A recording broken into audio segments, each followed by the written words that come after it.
A graça e a paz do Senhor Jesus esteja com você, meu irmão, minha irmã. Eu estou aqui para a última EBD sobre família do mês de maio. Mês de maio, como todos sabem, nós passamos na jornada de oração pelas famílias da Igreja Batista em Vila São Pedro. E chegamos agora no último dia, na nossa última EBD, falando também da família.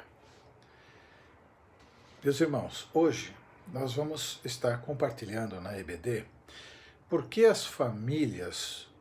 muitas famílias não são fortes. Nós vamos estar vendo alguns pontos identificados do porquê as famílias ficam enfraquecidas. Por que elas espiritualmente, elas vão às vezes até morrendo. Ou a gente tem um distanciamento grande de um ou de outro da família em relação às coisas de Deus. Hoje nós vamos estar vendo isso com bastante propriedade, baseado na vida de Moisés. Homem sábio, homem manso, homem segundo o coração de Deus, mas nós vamos ver que ele cometeu uma falha. Tudo muito humano, porque aquele que não tem falha, não é verdade, que atire a primeira pedra. Mas nós vamos identificar isso para que a gente não cometa. Então vamos estar usando a palavra para nos alertar, para nos ajudar na caminhada com a família. Vamos lá então?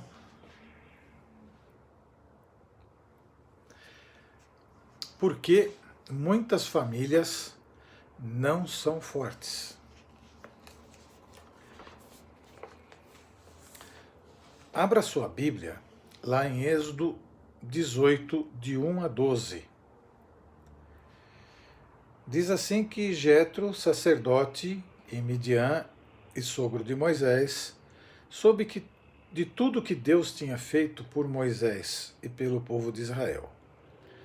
Como o Senhor havia tirado Israel do Egito, Moisés tinha mandado Zípora, sua mulher, para a casa do seu sogro Jetro, que a recebeu com seus 2 filhos. Um deles chamava-se Gerson, pois Moisés dissera: tornei-me imigrante em terra estrangeira, e o outro chamava Eliezer, pois dissera: o Deus de meu pai foi o meu ajudador, livrou-me da espada de Faraó.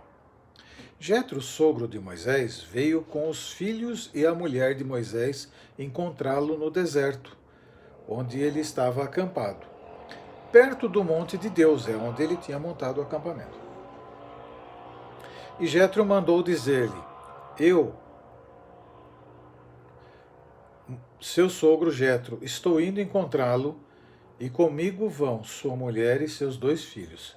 Então Moisés saiu ao encontro do sogro, curvou-se e beijou-o.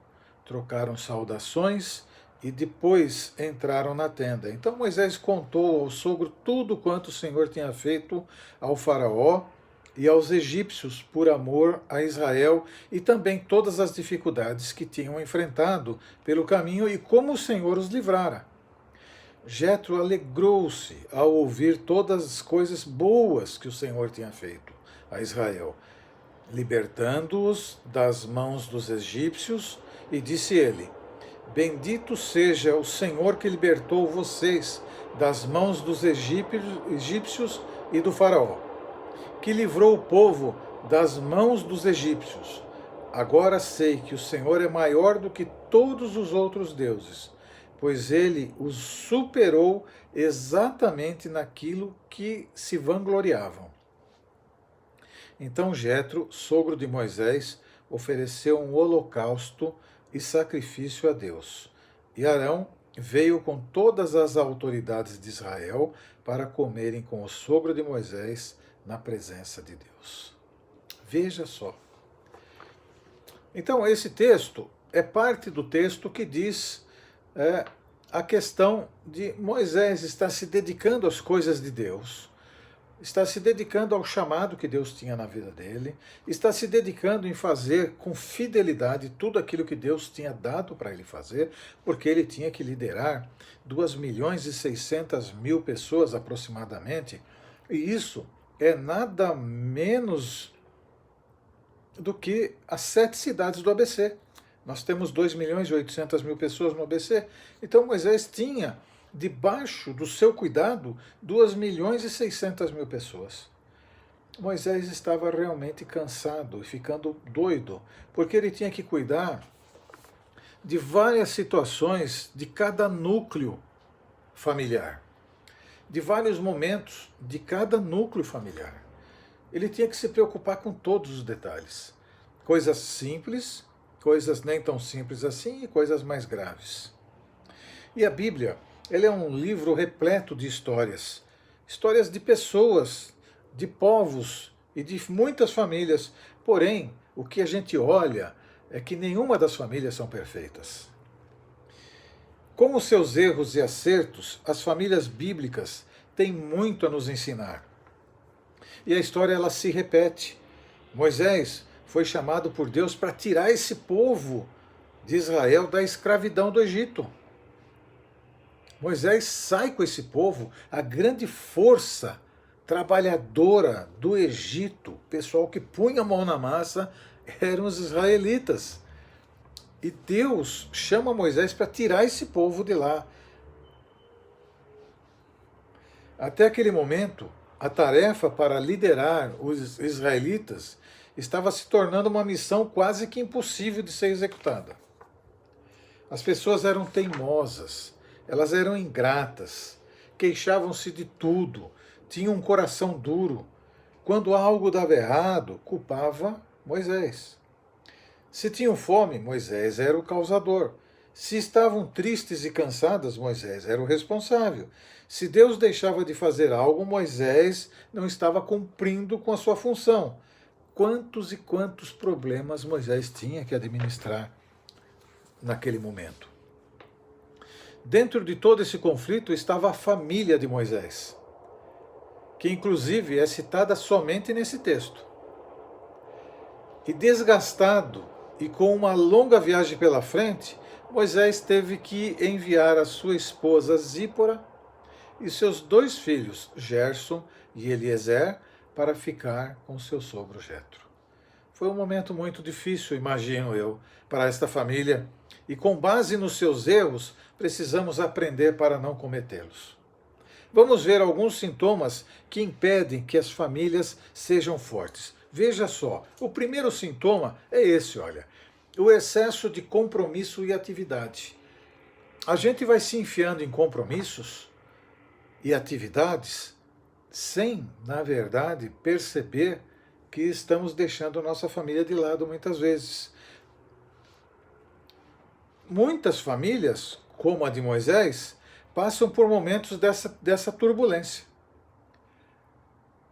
que é claro que poderia ser evitado. Às vezes o excesso de trabalho, o excesso de estudo, motivados pelo materialismo e pelo consumismo, faz com que a gente coloque a família de lado. Outras vezes são as agendas cheias de eventos, pesadas. Afinal de contas, tenho alguns compromissos que eu não posso deixar de lado. Isso implica muitas vezes em finanças, implica muitas vezes em situações. E família nasceu no coração de Deus e nós temos que ter isso em primeiro lugar. Moisés não conseguia dar conta da demanda de trabalho. A prova disso foi o conselho que recebeu logo na sequência do texto que a gente leu. Reparem na seguinte exortação que Jetro faz para Moisés. Olha só. Ele fala assim, lá no versos 17 e 18. O que você está fazendo não é bom. Você e o seu povo ficarão esgotados, pois essa tarefa é pesada demais. Você não pode executá-la sozinho. E ele continua. Moisés então ouviu e escolheu representantes do povo. Moisés ele ouviu tudo que Jetro começou a falar para ele. E Jetro começou a mostrar para ele como que ele deveria dividir as tarefas e por quem. Então pediu para estabelecer líderes que tinham um perfil para liderar 1.000, líderes que tinham perfil para liderar 100, líderes que tinham perfil para liderar 50, líderes com perfil para liderar 10. Veja a diferença que foi estabelecida no processo de liderança. Moisés tinha que ver quem que tinha capacidade para poder estar liberando um número grande e quem tinha capacidade para liderar um número pequeno. E ele então ficaria com as coisas mais difíceis. Ele ficaria para dar um veredito nas coisas muito mais íntimas, mais difíceis, das quais eles não poderiam resolver. Moisés ouviu o conselho, ouviu e escolheu representantes do povo. Disse mais Jetro: eles estarão sempre à disposição do povo para julgar as questões. Trarão a você apenas as questões difíceis. Isso tornará mais leve o seu fardo. Se você assim fizer, e assim Deus ordenar, você será capaz de suportar as dificuldades. E todo este povo voltará para casa satisfeito. Por quê? Porque além de tudo, de Moisés estar se esgotando e se desdobrando, o povo ainda estava insatisfeito. O povo ainda estava completamente reclamão e acusando Moisés de um monte de coisa. Jetro usou de muita sabedoria com o conselho que deu ao seu genro. Ele estava preocupado com o casamento da sua filha e com seus 2 netos. Essa que é a verdade. Estava preocupado com eles. Será que você atualmente não está esgotado demais e perdendo a batalha dentro da sua própria casa, da sua própria família? Pare e pense um pouquinho. Não seria prudente, de repente, reavaliar todas as coisas e investir na qualidade de vida com a sua família? Aproveitando este momento que nós estamos vivendo hoje, onde estamos todos dentro de casa. Não seria importante a gente valorizar a união, a unidade, a presença da família? Aceite o conselho da palavra de Deus. Se precisar, busque apoio, compartilhe, peça ajuda, descanse, não se sinta culpado em estar descansando. Não fique preocupado demais. As coisas vão se resolver. Aproveite a sua família, deixe a sua família aproveitar da sua presença. Segundo sintoma que impede que as famílias sejam fortes é o distanciamento familiar. Moisés foi obrigado a deixar sua esposa e filhos na casa do sogro. Ao fazer isso, ele correu sério risco de distanciar-se ainda mais da sua família. Perdeu de vista, está longe. E ainda bem que Jetro foi sábio e percebeu que aquela atitude estava errada. A família não se dividiu, graças a Deus. Hoje em dia, quantos maridos se distanciam aos poucos de suas esposas e vice-versa? E muitos alegam que é por causa do trabalho, outros por causa do estudo, outros por causa dos afazeres. Não podem ficar para depois as coisas que precisam fazer, mas esquecem do cônjuge, esquecem dos filhos, esquecem que o cônjuge, na linha de prioridade, vem só abaixo do relacionamento com Deus. Quando o distanciamento acontece, a relação ela é esfriada e as brechas são abertas para o inimigo agir. Conheço muitos casais que foram aos poucos se separando e o divórcio bateu na porta. E esses que eu estou citando genericamente, todos são cristãos. Marido e mulher são uma só carne, possuem uma aliança a 3 que precisa ser preservada. Deus, marido e esposa, essa é a aliança. Quantos pais se afastam dos seus filhos, apesar de morarem na mesma casa? e quando percebe já perderam para as más companhias, ou para as drogas, ou o amor não é exercido mais. Quantos filhos se distanciam da vida familiar na ideia que os pais não os entendem? E quando cai em si, conclui que perderam a oportunidade de amar e ser amado. E em muitos casos não dá mais tempo para que os pais possam curtir os filhos ou os filhos curtir os pais, porque muitos não existem mais. O filho pródigo, ele é um exemplo claro disso. Mas Deus deu a ele uma oportunidade de cair em si e voltar para o seu pai. Nem todos têm essa oportunidade. Você pode ver a história dele lá em Lucas 15, de 11 a 24. Nós não vamos ler, é para que você possa ler e ver essa história, né? Por quê? Porque esse rapaz, ele desejou, na verdade, o que era dele. E na verdade nada era dele, porque o pai estava vivo. O pai não tinha que dividir nada com ele, porque tudo era do pai. Herança só se dá pelo testamento, depois que a pessoa partiu. E o filho exigiu a parte dele, o pai deu. E ele gastou tudo.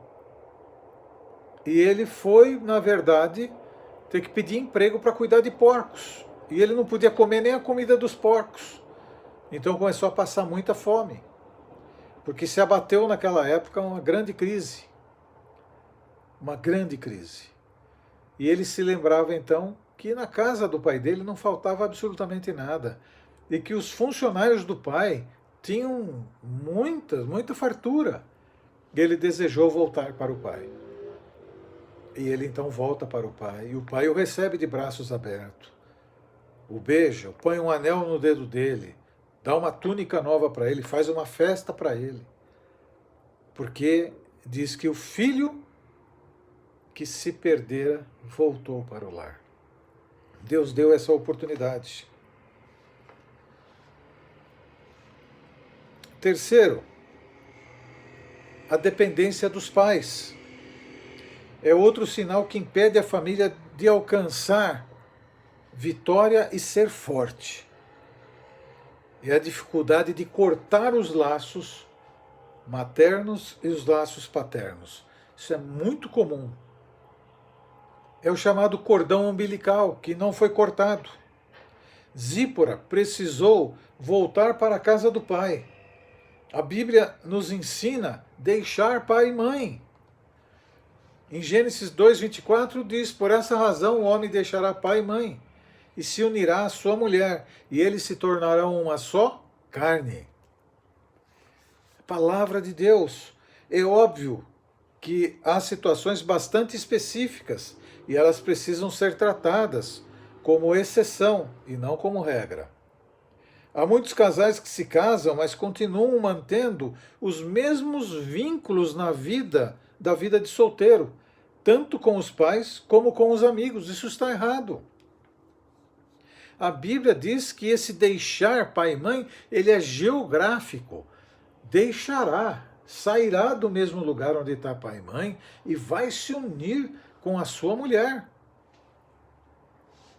O relacionamento conjugal e familiar requer uma nova postura, um amadurecimento, investimento. O casal precisa viver como casados e lutar para a construção do novo lar. Se você é casado, casada, como está essa área no seu casamento? Pare e pense por um instantinho também. Se você é solteiro, solteira, ou divorciado, divorciada, como está a relação com seus pais? O cordão já foi cortado? Pense. Quarto sintoma que impede que as famílias sejam fortes: o não cumprimento dos papéis. Jetro foi com a filha e netos encontrar Moisés no deserto. onde estavam acampados. Moisés, sem perceber, transferiu o cuidado da família para o sogro. Por um período longo até.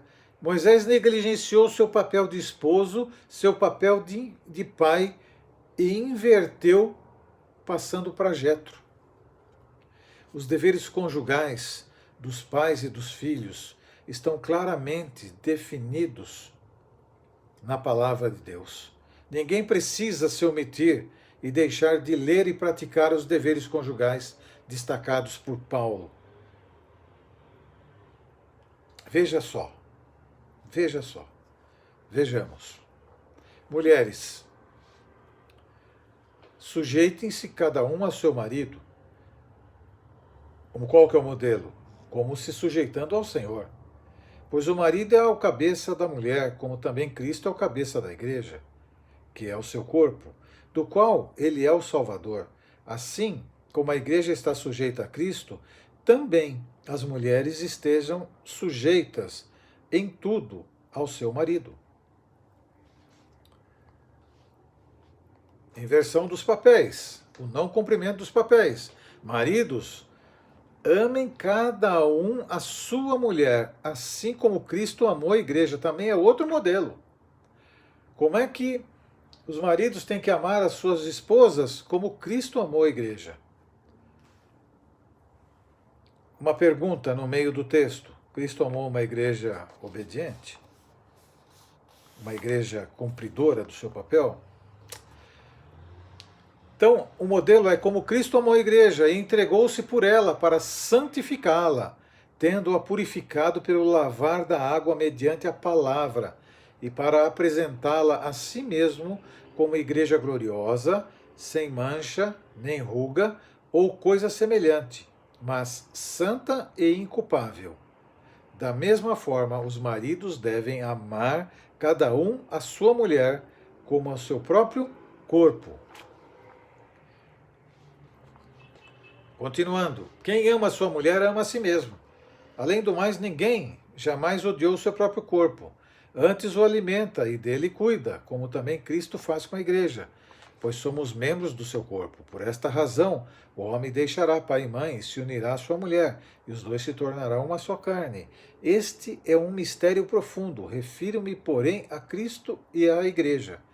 Portanto, cada um de vocês também ame a sua mulher como a si mesmo, e a mulher trate o marido com todo o respeito.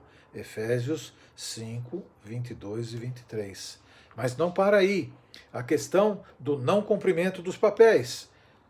Veja só, filhos, obedeçam aos seus pais no Senhor, pois isso é justo. Honra o teu pai e a tua mãe. Este é o primeiro mandamento com promessa, para que tudo te corra bem e tenhas longa vida sobre a terra. Pais, não irritem seus filhos. Antes, criem-nos segundo a instrução e o conselho do Senhor. Precisamos não inverter os papéis. Precisamos estabelecer os papéis de acordo com o que a Bíblia nos orienta. A Bíblia é a palavra de Deus, a autêntica palavra de Deus. Amém? Quero concluir esta aula com vocês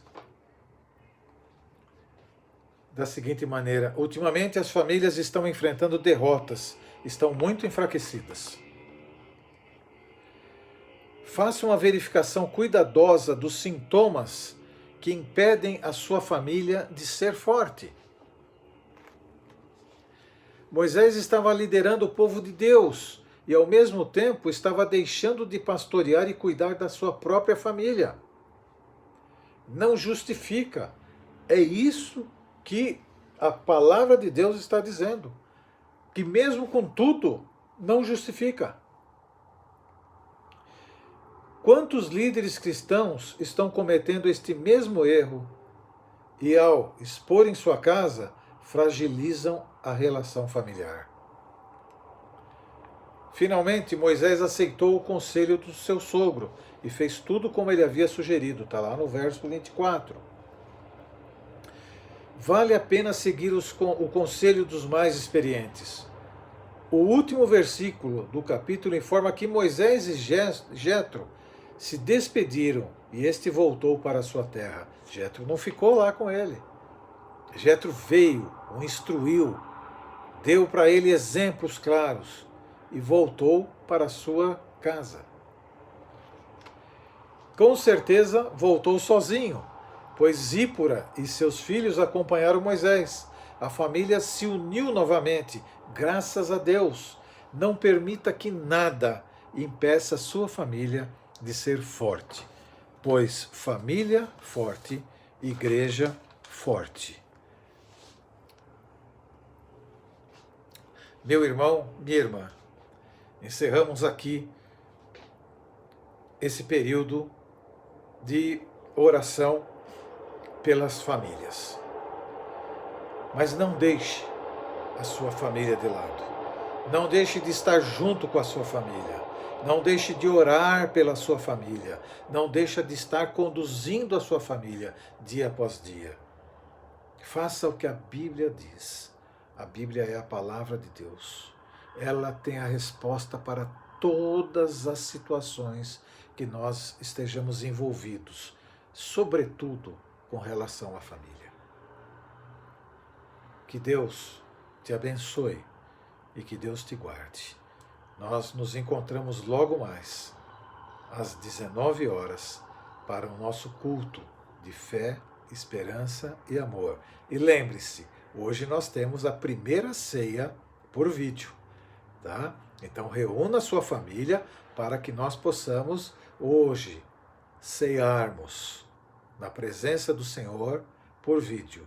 Eu brinco dizendo que é a nossa primeira teleceia, mas é para a honra e glória do nosso Deus e Pai. Até daqui a pouco. Deus abençoe.